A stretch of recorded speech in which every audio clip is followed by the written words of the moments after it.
వ్యవసాయ మార్కెట్లపై దళారీ గద్దలు, మిల్లర్లు, వ్యాపారులు, ఏజెంట్లు ఎక్కడికక్కడ సిండికేట్, మార్కెట్ పాలక వర్గాలు అధికారులతో కుమ్మక్కు.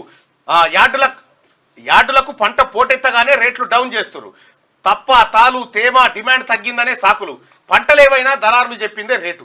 వడ్లు, మక్కలు, మిర్చి, పల్లి అన్నింటిది అదే పరిస్థితి. దోపిడీకి గురవుతున్న అన్నదాతలు. వ్యవసాయ మార్కెట్ల పొంటి చూడండి, ఓ దశలో క్వింటాల్ 14,000 దాకా పలికిన పత్తి ఈ సీజన్లో పంట దిగుబడులు మార్కెట్లు పోటెత్తగానే 7,000కు పడిపోయింది. సిఐఐ అధికారులు తేమ పేరుతో కొర్రీలు పెట్టగానే వ్యాపారులు సిండికేట్ అయ్యి రేటు తగ్గించారు. అంతర్జాతీయ మార్కెట్లో బేళ్లు, గింజల రేట్లు పడిపోయాయని సాకులు చెప్పి అడ్డీకి పావుషేరు కొన్నారు. మహబూబ్ నగర్ అంటే అడ్డీకి పావుషేరు అంటే అడ్డీకి పావుషేరు అంటే హడ్డీ అంటే ఇంత పావుషేరు అంటే ఇంతే అట్లా. అచ్చా, హడ్డీ ఇచ్చి పావుషేరు కొన్నారు. అడ్డీకి పావుషేరు అంటే ఇక 1,000 రూపాయలు ఉంటే నీకు 100 రూపాయలకు కొన్నాడు అన్నట్టు. అచ్చా. మహబూబ్ నగర్, ఆదిలాబాద్ లాంటి జిల్లాలోనైతే క్వింటాకు 6,500 రూపాయలు రేటు పెంచిరట.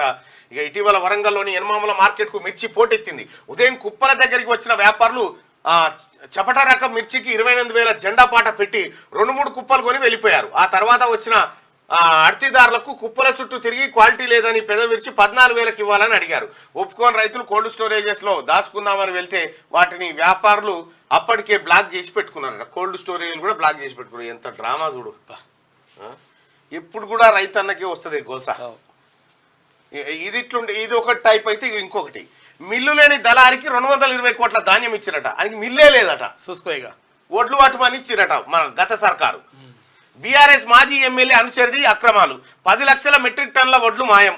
అధికారుల తనిఖీలో బయటపడ్డ భాగవతం. ఈ సీజన్లో కేంద్రం ఏ గ్రేడ్ వడ్లకు 2,203 రూపాయలు, కామన్ రకానికి 2,183 మద్దతు ధర ప్రకటించింది. కానీ జనగామ మార్కెట్లో ట్రేడర్లు కుమ్మక్కై ఈనాం పద్ధతిలో 1,800 నుంచి 1,900 మధ్య కొన్నారు. క్వింటాల్కు 500 నుంచి 600 వరకు తగ్గించడంతో ఆగ్రహించిన రైతులు ఆందోళనకు దిగడంతో వారం క్రితం 3 ట్రేడర్లపై ప్రభుత్వం క్రిమినల్ కేసులు పెట్టింది. దీంతో మద్దతు ధర పెట్టలేమని, క్రిమినల్ కేసులు ఎత్తివేయాలని డిమాండ్తో ట్రేడర్లు కొనుగోలను బంద్ పెట్టారు. మంత్రులు చెప్పినా వినిపించుకోకుండా 5 రోజుల పాటు మండికేశారు. చివరకు అధికారులే మెట్టు దిగి ట్రేడర్లతో చర్చలు జరపడంతో మంగళవారం క్వింటాలు 1,713 రూపాయల నుంచి 2,000 దాకా కొన్నారట. మిల్లు లేదానికి ఈ మిల్లే లేదట. గతంలో టీఆర్ఎస్ ఆయనకి మిల్లు లేదు, ఏం లేదు. ఎంత 10 లక్షల మెట్రిక్ టన్నుల వడ్లు ఇచ్చిరట వానికి. పట్టి 220 కోట్ల రూపాయల ధాన్యం, 220 కోట్ల రూపాయల ధాన్యం ఇచ్చిరట వానికి. మాయం. ఈ చికెన్ మామిడి ఎనిశెట్టి సుదర్శన్ రేటుకు అరే నాకు మిల్లులు ఉన్నాయి ఈ రూపాయి అంటే ఇవ్వలేదు. అయితే అది విడిచిపెడితే ఈ మిల్లు లేని దళారికి 220 కోట్ల ధాన్యం ఇచ్చిరంటే ఇది లిక్కర్ స్కామ్ కన్నా పెద్దగా లేదా? చాలా దారుణం అసలు. ఇటువంటి చిన్నవి ఇప్పుడు గతంలో కేసీఆర్ హయాంలో చిన్న బుడబుడే ఎంత ఎంత అయిందంటే కాదు 1,000 కోట్ల 2,000 కోట్ల ఏదే 6,000 కోట్లదేనా, ఇదెంతంటే 10,000 కోట్లేనా? దాన్ని పెద్దేం కాదు, చిన్నగా 1 కోటి రూపాయలకే పేద పంచాయతీ 50 లక్షలు దాటితే ఈడీ వస్తుంది.